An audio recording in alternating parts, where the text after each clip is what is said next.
kooku li ko dal dama lay wax anecdote boobu mel noonu mas damaa dal man bi may jàng bi may jàng nasaraan ma amoon prof boo xam ne waxul dara ci mbiru sëriñ bi booba tam mbiru xale dal ma damay bind sama feuille devoir damay bind ci suufa suuf ci cat li jërëjëf borom Touba loolu laa doon bind ci suuf mooy comme lii ñu dàq kii rek jërëjëf borom Touba laa doon bind sama feuille de devoir ma def ko nag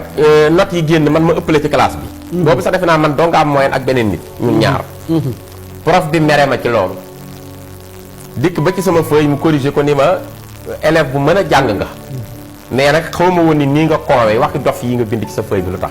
fekk dama bind jërëjëf sëñ Touba pour cas bi laa la expliqué bind ko sama suufu feuille ci ginnaaw laa ko bind sax ndax feuille bi day nekk rectiligne ci suuf mais ndeke gis na ko bi mu ñëwee mu daal koy encercler ni ma amoon nga 19 mais bis may naa la 10 dama lay wàññi 9 points sanction parce que yii nga bind ci feuille ah mer ca nag xaw a waxanteeg moom ni ko lii sama mérite la waroo wàññi sama point parce que lii dama ko liggéey mérité ko mu ne may wax nga may tontu ma ne ko mais dëgg laa la parce que lii man maa ko mérité lii sama gëm-gëm rek la mu ne prochainement boo ko defee dama lay may 0 sax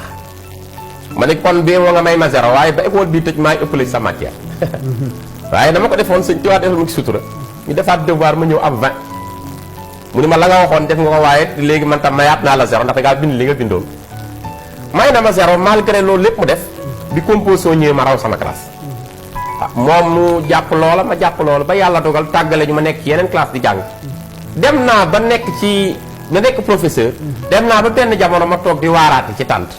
moom mu fekk ma ci tànt bi nuyoo ma 10 000 ni ma tu avais raison amoon nga dëgg sama kaw sëñ Tuubaa kenn ca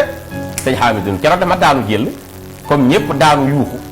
daanu jël na ko xam ne ko ni kii ma doon sanctionné pour wax la ni kon képp ku jug di liggéeyal sëñ Tuubaa bëgg a jaar foofu di nga am lu la ci metti